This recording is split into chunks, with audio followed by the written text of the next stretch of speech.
Oi, sejam muito bem-vindos. Este é o 10% Mais, um espaço para a gente falar sobre saúde mental, comportamento, longevidade, porque a gente quer viver mais e melhor. A gente costuma associar o envelhecimento com o aparecimento de rugas, até a chegada dos 60 anos, quando nos apoderamos do direito de um cartão do idoso para parar numa vaga diferenciada, ou mesmo para as filas preferenciais no embarque, né? No avião, por exemplo, ou no caixa do supermercado. Só que o corpo começa a envelhecer muito antes e os hormônios têm um papel fundamental nisso. Hoje conversamos com o Dr. Rafael Fantin, endocrinologista, que vai nos ajudar a entender por que monitorar os nossos hormônios cedo faz tanta diferença na qualidade de vida. Seja muito bem-vindo, Dr. Rafael Fantin. Olá, um prazer. Esse é um tema, Abigail, maravilhoso, inclusive porque antes as pessoas queriam parecer mais novas. Eu faço um preenchimento, eu mostro fisicamente que eu estou jovem, mas internamente, mentalmente, talvez não. E hoje a procura é inversa. As pessoas, elas realmente querem ser mais jovens. E hoje eu não consigo mudar a idade cronológica de uma pessoa, mas a gente consegue alterar a idade biológica, porque à medida que o tempo vai passando, vai sendo acumulado alguns fatores que vão levando aí uma piora da qualidade de vida. Lembrando que hoje vida, né, saúde, segundo a OMS, é mente, espírito e corpo. E a gente percebe que o corpo ele vai ficando disfuncional, consequentemente vai atrapalhando a mente e muitas vezes o espírito ele fica xoxo. Então a gente quando procura uma qualidade de vida, a gente consegue melhorar em todos os aspectos. E doutor Rafael, para a gente deslanchar nessa conversa super interessante de hoje, quando de fato começa o envelhecimento do ponto de vista hormonal numa pessoa? Vamos lá, numa mulher, por exemplo. Tá. A gente fala que o corpo ele passa por pausas, né? A primeira pausa começa aí por volta dos 40 anos, que é em torno onde que começa a ter uma redução da produção da melatonina. A melatonina não é o que você pensa na maioria das vezes. Ela não é o hormônio indutor do sono. O papel dela é muito mais importante. Ela é o principal antioxidante que o corpo produz. Tanto que quando a gente dorme mal, acorda aquela sensação de envelhecido, né? Tanto de corpo quanto de rosto. E é um hormônio especificamente que ele é um maestro, que ele controla todos os outros hormônios. É o hormônio que informa ao seu organismo que é o horário de você recuperar. É uma empresa? O dono, o gerente, o funcionário, o faxineiro, todo mundo que é importante para a empresa vai descansar porque amanhã é um novo dia. Depois a gente, na mulher, que vai se tornando mais importante, a gente começa a ter alteração do DHEA. O DHEA é um pró-hormônio que ele vira testosterona. Então, nessa fase, a mulher já começa a ter um pouco de redução da libido, da sensação de desejo e fantasia sexual. Da mesma maneira, ela começa a ter um aumento do cortisol, que é o hormônio do estresse. E essa relação de cortisol e testosterona, DHEA de forma negativa, vai deixando a mulher mais reativa, porque o cortisol noturno interfere no sono, e o DHEA ele tem uma ação ativador do sistema GABA, que é o sistema do relaxamento. Então, a mulher, antes de estar na menopausa, ela já começa a ter uma piora da qualidade do sono. Depois a gente vê aí a alteração do GH, em que o GH começa a reduzir, E o GH é importante no metabolismo do colesterol, a glicose, é onde que a mulher, principalmente, começa a ver aquele ganho de gordura na região abdominal. E vem aí, por volta dos 50 anos, né, a menopausa, em que acontece a redução e esgotamento da reserva dos ovários, em que a produção dos principais hormônios da mulher, que é o estrogênio, progesterona e testosterona, tem uma redução extremamente abrupta e que vem aquela série de sintomas.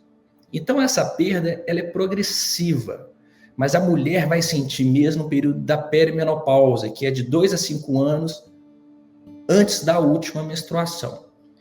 E nós, médicos, o ideal é que não deixe a paciente entrar nesse período de menopausa, porque a principal ganho de peso ou inflamação ou as disfunções vem nesses 2 anos. Então, se a gente espera o paciente entrar na menopausa, a gente já comeu mosca. E quando você diz a gente comeu mosca, é que daí não tem mais solução ou ainda dá para se trabalhar a parte hormonal dessa mulher? Sim, dá para se trabalhar. Quando eu digo comeu mosca, significa que, bem, ela já engordou 4 vezes a quantidade de gordura abdominal.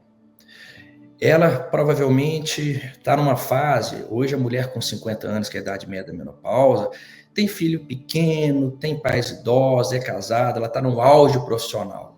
Então, a vida profissional, a vida pessoal dela já foi balançada.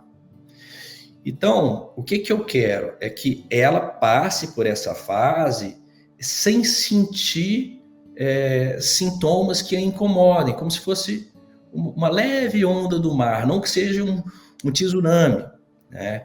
Mas a gente pode sim entrar com essa terapia de reposição hormonal no que a gente chama de janela de reposição. Até 5 anos, com certeza absoluta.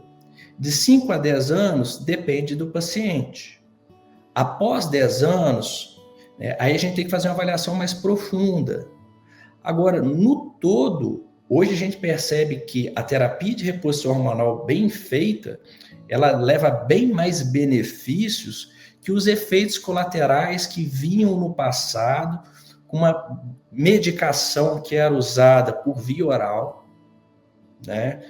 De estrogênio equíneo conjugado, né? Você usar múltiplos estrogênios derivados da égua prenha, né? Então, assim, hoje se mudou muito. Então, a possibilidade de a gente ter uma terapia na mulher, dela ter uma qualidade de vida, hoje é muito grande.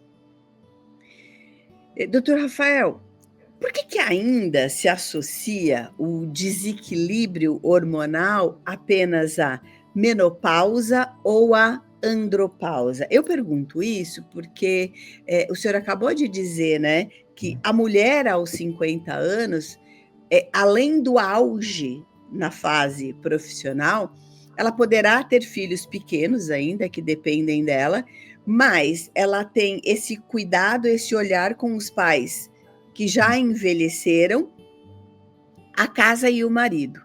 Muitas vezes nos descuidamos de pequenos sinais de alerta. Sim, aí entra muito a diferença do conceito de doença e saúde. Doença é quando você já tem algo que já te faz mal. Saúde é quando você quer permanecer na maior performance física, cognitiva e de bem-estar geral.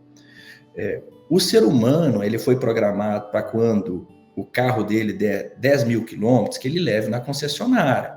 Se acende a luzinha, você, opa, eu vou parar porque vai fundir. Agora, o que acontece na nossa vida? Hoje, ela é tão corrida que é como se a gente estivesse no automático.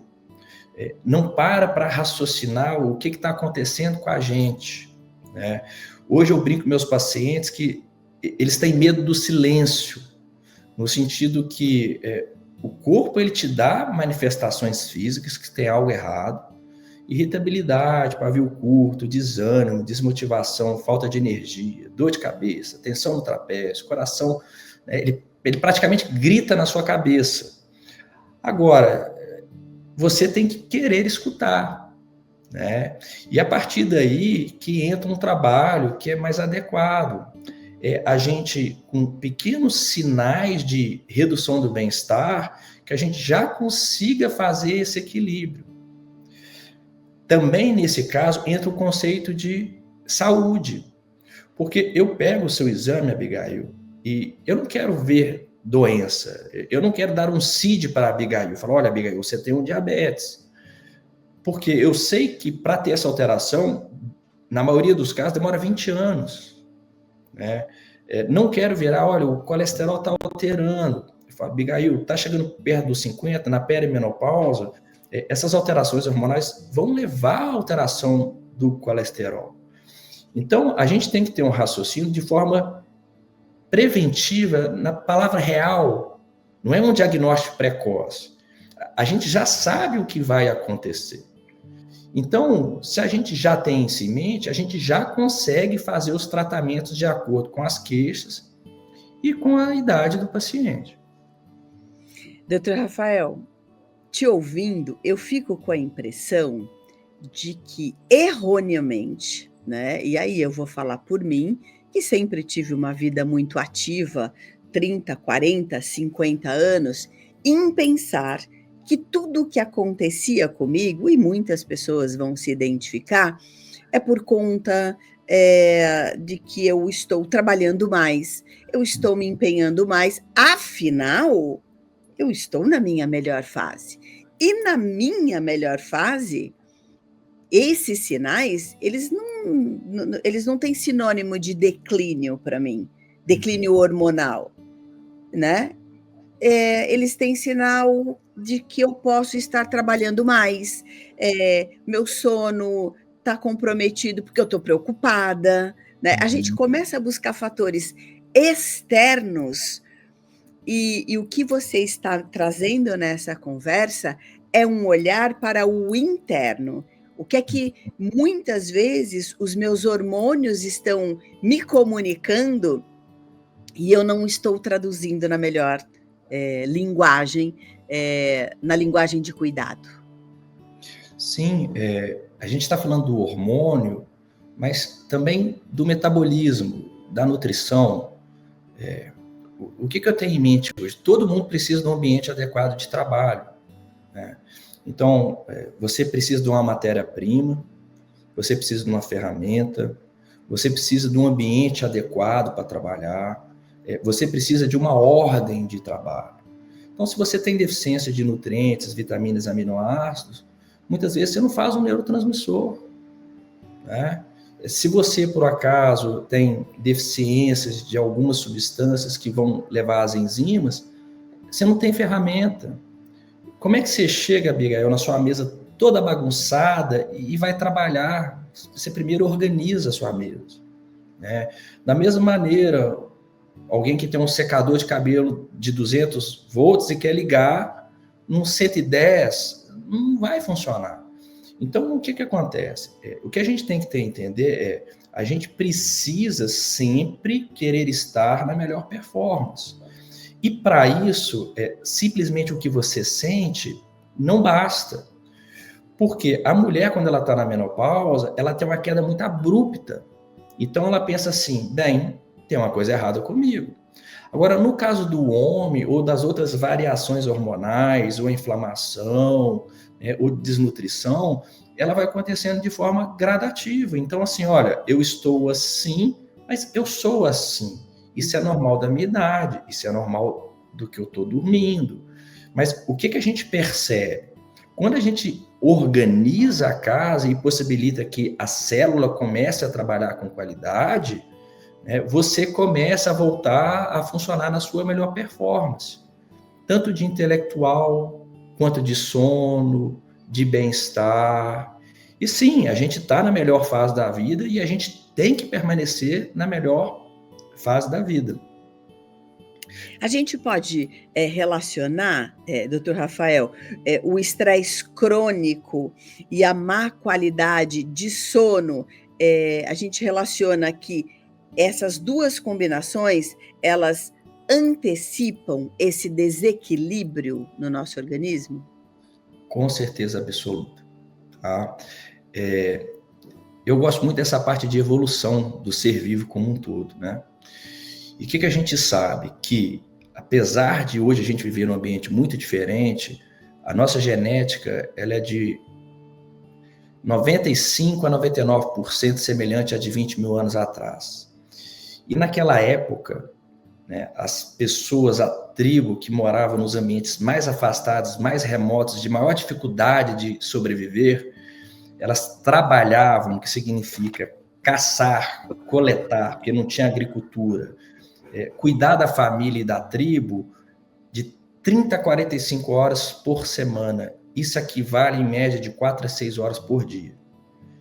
É difícil a gente trabalhar hoje de 4 a 6 horas por dia, né? Inclusive cuidar da família, cuidar da casa. Uma outra coisa, 15% da nossa genética, ela foi feita só para controlar o ciclo circadiano de sono e vigília.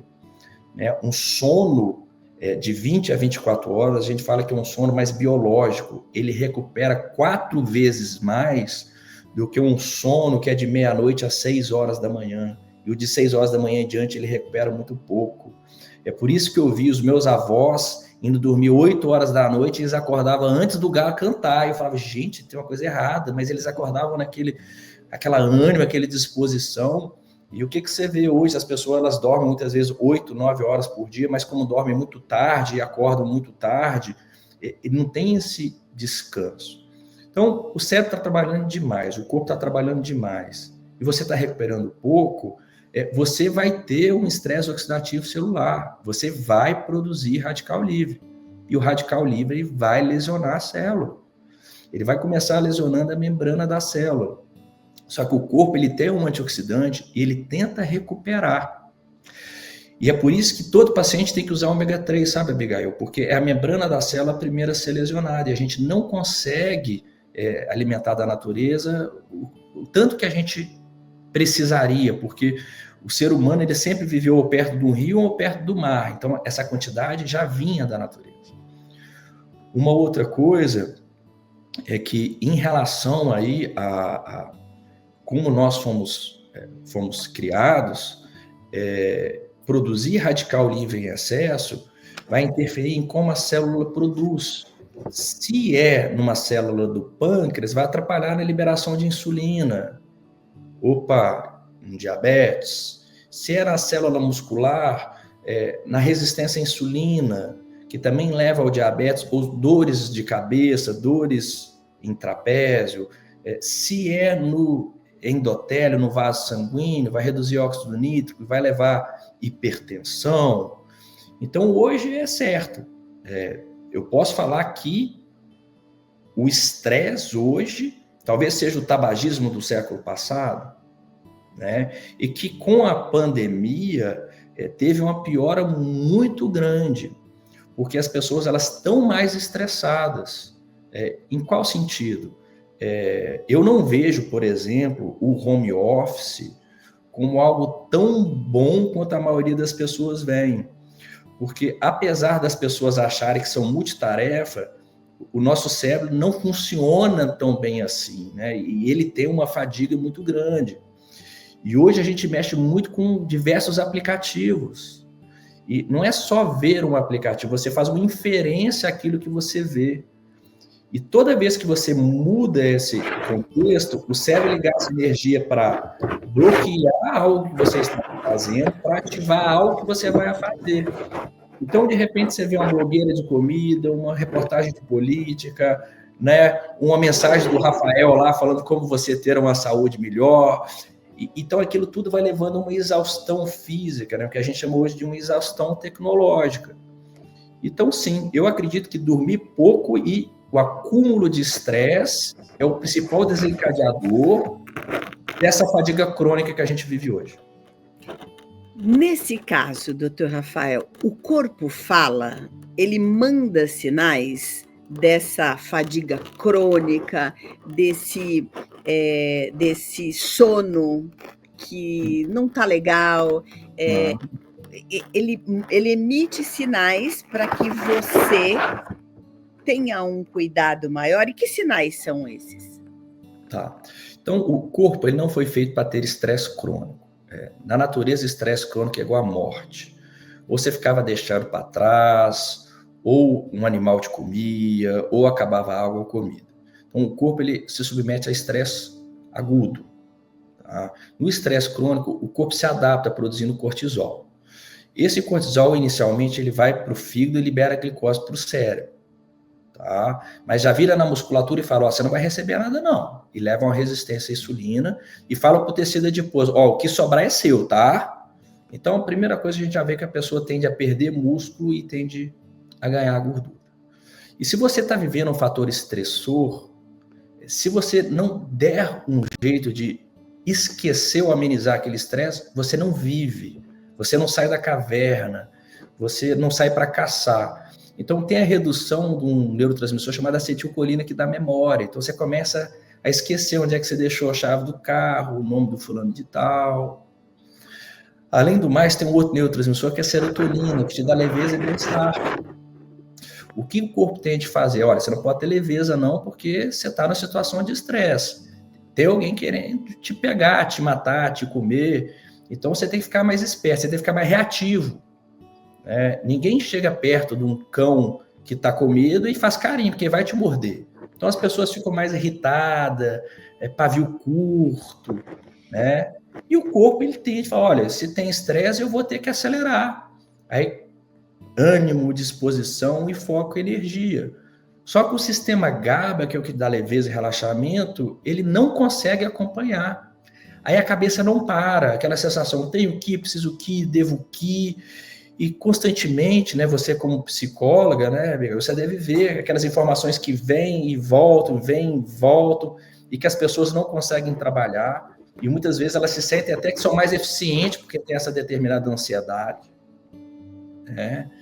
Só que chega uma hora que acabou enzima, acabou substrato ou inflamação, aí esse neurotransmissor cai, desânimo, desmotivação, falta de energia. Quando cai noradrenalina, dor de cabeça, tensão no trapézio. Nossa, quando eu fico irritada, o meu intestino prende, solta. Né? Então, isso tudo vai dando sequência.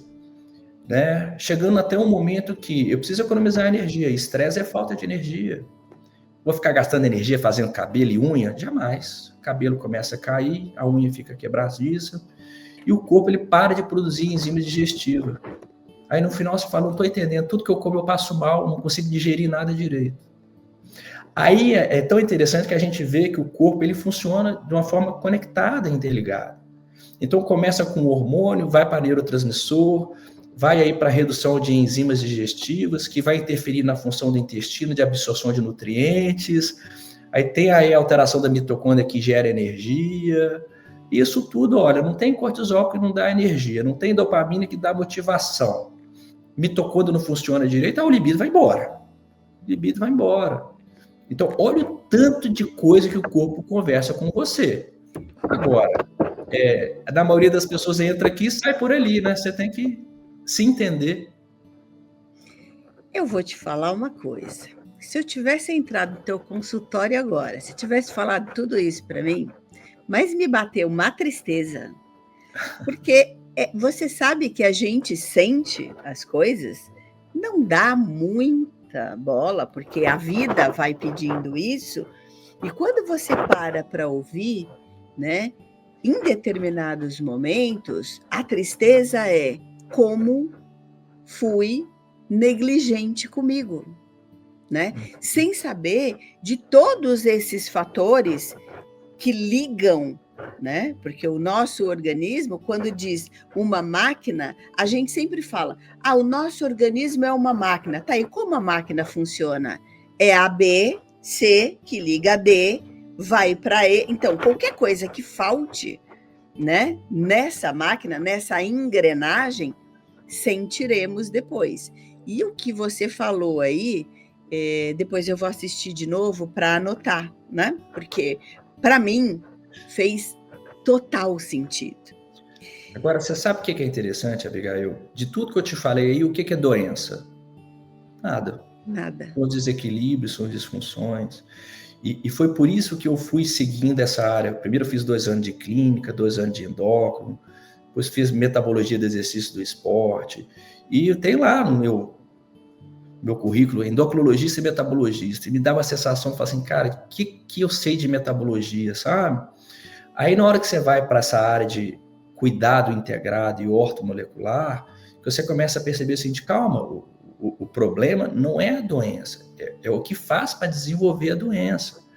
É aquele paciente que chegava no meu consultório e falava assim, eu estou sentindo isso. Aí eu olhava os exames e falava assim, nossa senhora, eu estou ferrado, porque o exame do paciente é todo normal. E quantas vezes que você vai para o médico e o médico fala assim, não, mas você está bem, né? Você está sentindo mal, mas você está bem. Mas não é isso, né? Porque a gente não pode buscar doença, você tem que buscar saúde. E olha o que está acontecendo. Existe uma curva dos exames que se chama curva de Bell, que é a curva da normalidade. E ele é baseado de acordo com os exames das pessoas atuais. As pessoas, eu acredito que você concorda comigo, elas estão mais doentes. Então, os exames, eles estão mudando a curva de normalidade. Mas não porque a gente está ficando mais saudável, mas sim que as pessoas estão ficando mais doentes. Então, por exemplo, a medicina tradicional repõe ferro se você tem anemia. Mas eu falo, mas uma ferritina abaixo de 70 já piora a primeira fase da função hepática, já piora a sua imunidade. A última etapa de geração de energia da mitocôndria precisa de 4 moléculas de ferro. Então, você tem que estar anêmica para eu repor seu ferro? Eu vou te dar o ferro para você estar na sua melhor fase de bem-estar e qualidade de vida. Mas esse é um mindset, assim, que, infelizmente, a maioria dos profissionais não as tem. Porque é ensinado a gente na faculdade que a gente pede exame para fazer uma justificativa clínica de uma hipótese diagnóstica de uma doença, né? Mas, para quem procura saúde e bem-estar, é o inverso. Eu tenho que procurar tudo para saber se tem algo que eu posso melhorar para você se sentir melhor. Daí que são 28 tubos de exames de sangue, né? Daí que eu gasto quase 15 minutos da consulta sem o paciente só para estudar todo o exame do paciente, porque não é só falar que está alto, está baixo, porque é tudo interligado, né? O que a gente consegue tirar de conclusão desse exame? E é por isso que você não precisa ficar triste ou essa sensação que você teve, porque hoje são poucas pessoas que têm essa mentalidade. E talvez mesmo se você buscasse ajuda há uns anos atrás, você não teria a resposta que você gostaria. Mas isso, se Deus quiser, está mudando. E aí o mais importante eu vou comparar o seu exame com o de outra pessoa, ou o ideal é eu ter uma base prévia dos seus exames? Então, desde o começo, a gente tem que ter um exame mais completo para saber com o que eu vou comparar. Porque, vamos supor, um hormônio, tá? Eu tenho um homem com testosterona de 200 com libido altíssimo. E tem homem com testosterona de 500, 700 com libido baixo. Mas porque a testosterona, ela é só um hormônio que manda mensagem, mas ela se liga a um receptor, ela tem uma ação intranuclear, então todo ser vivo é diferente. Então vamos supor, uma pessoa que tem a testosterona de 800 e ela cai para 400... Se eu não soubesse 800 dela, eu falava, não, mas você está normal, porque a sua testosterona está no limite superior da normalidade. Mas calma, ela caiu para metade. Enquanto tem outros que a testosterona são sempre de 350, e ele está no normal. E eu posso virar para ele e falar assim, olha, sua testosterona está no limite inferior da normalidade. Então, a gente tem que ter esse padrão de comparação, que não pode ser com a população como um todo, porque todos nós temos as nossas diferenças, né? Não só a diferença biológica, mas de estilo de vida. Porque tem pessoas que, na idade de 60 anos, não são ativas, ficam muito em casa, não trabalham a cabeça, não trabalham o corpo. A exigência metabólica hormonal dessa pessoa é 1, comparado com uma pessoa que, nessa idade, talvez esteja no ápice de crescimento dela. Como é que eu vou tratar as duas pessoas de forma igual? Você falou aí de hábitos, né? Então, a pergunta: é possível retardar o impacto do envelhecimento saudável, eh, o envelhecimento hormonal, sem medicação, apenas mudando o estilo de vida? Com certeza absoluta. Hoje que a gente vê muito jovem com testosterona baixa, que a gente chama de hipogonadismo, que é redução da função do testículo, funcional por inflamação. O corpo está tão inflamado, tão desnutrido, que ele não tem como trabalhar. Então, se aquela pessoa ela perde peso, se ela desinflama, se ela começa a se alimentar melhor, se ela faz atividade física, o corpo dela volta a recuperar. Nós estamos falando de reposição hormonal na mulher. Todo mundo fica assim, Rafael, quando é que eu vou precisar repor meus hormônios? Fala, calma, esquece isso. Vamos melhorar a sua ovariana para você produzir com qualidade seus hormônios a maior quantidade de tempo possível. A gente consegue, porque a gente sabe que uma mulher com uma reserva ovariana X, se os ovários dela estão num ambiente de qualidade, ele vai durar mais tempo. Se a mulher ela é descuidada com a saúde, aquele ovário, ela vai ter uma menopausa mais precoce, que é isso que a gente está vendo. Além do mais, falando da saúde, vamos falar da saúde da família.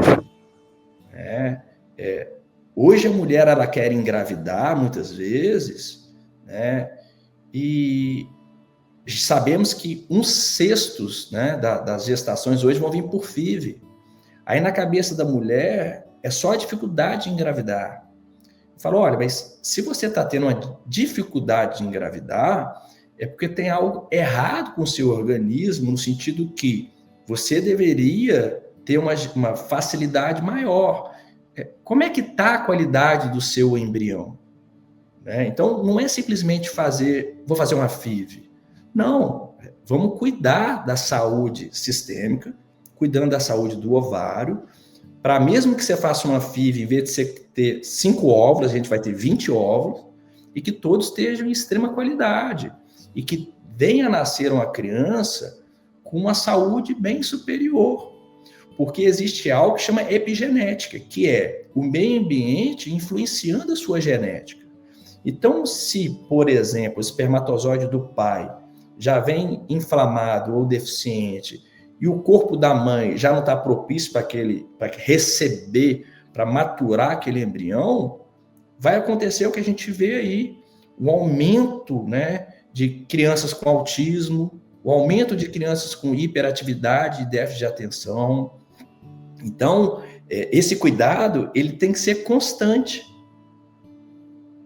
Quando a gente fala em genética e ambiente externo, o que é que conta mais para uma vida hormonal saudável, doutor Rafael?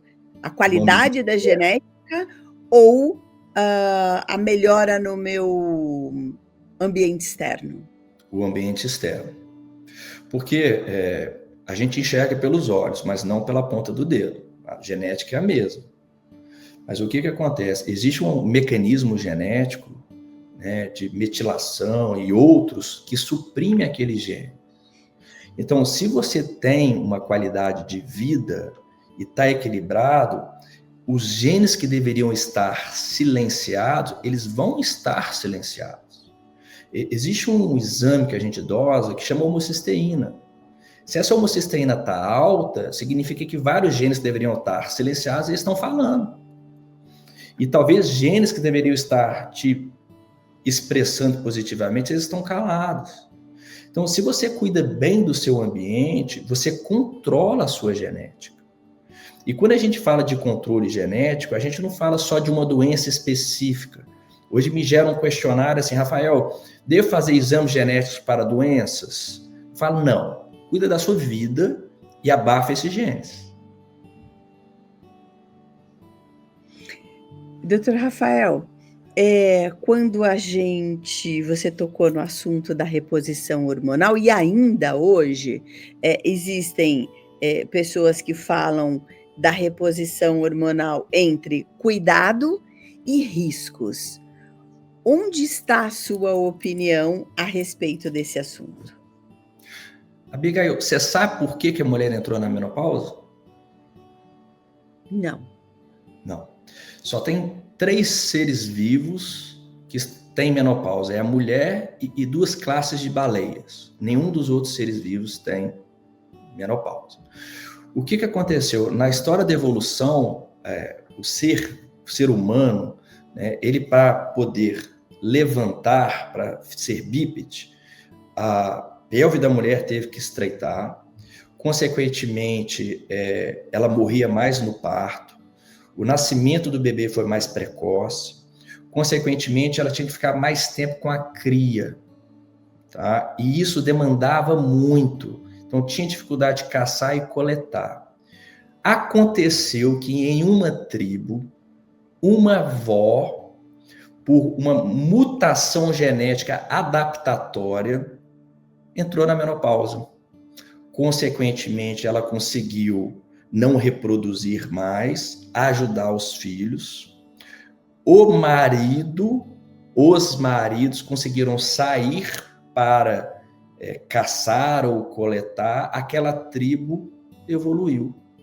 Consequentemente, aquele gene foi se espalhando e hoje a mulher entra na menopausa. Só que tem um artigo de jornal que eu acho maravilhoso, que fala assim, velhinha de 43 anos morre atropelada, que é de 1908. Mas naquela época a mulher entrava na menopausa aos 48, 40 e pouquinho e vivia até os 51.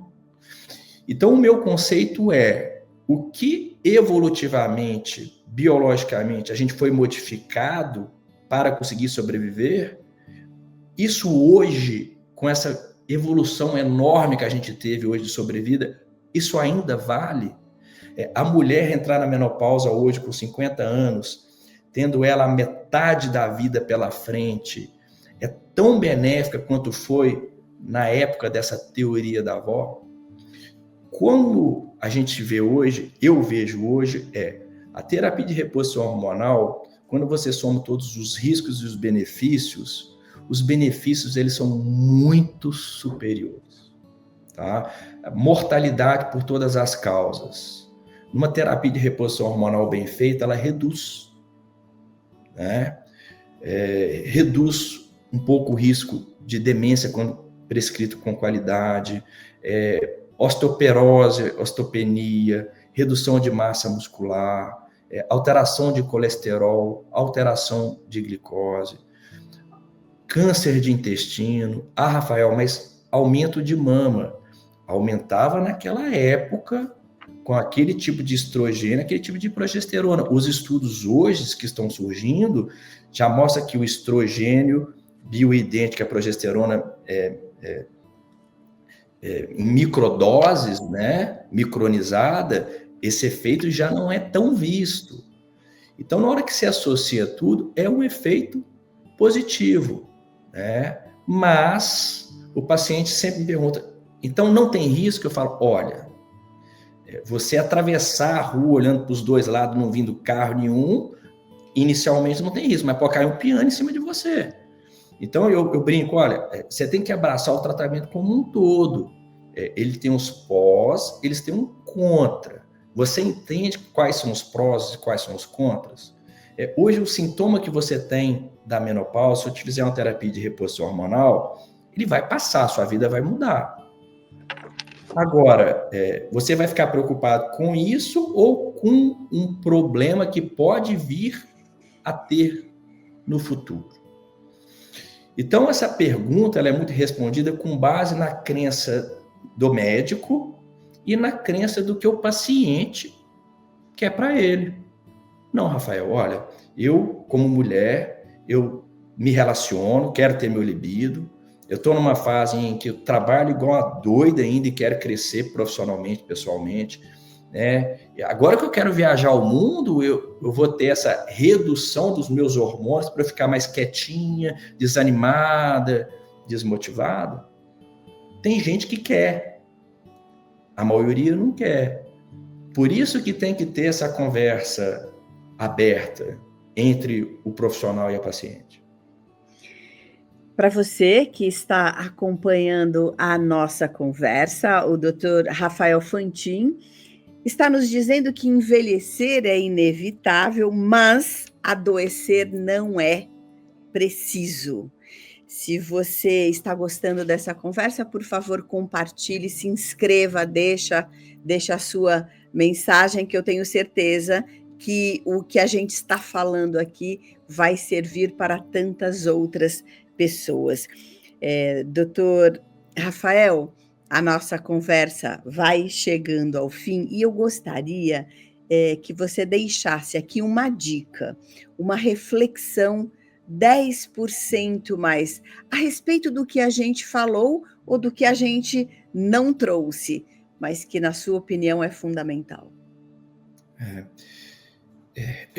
O que eu falo com os pacientes, eu falo assim, olha, você me procurou muitas vezes com uma vontade de melhorar a libido, melhorar a performance, melhorar a estética. Vamos fazer o seguinte, vamos cuidar de você e mudar todos os fatores que a gente pode para te melhorar a sensação de bem-estar geral.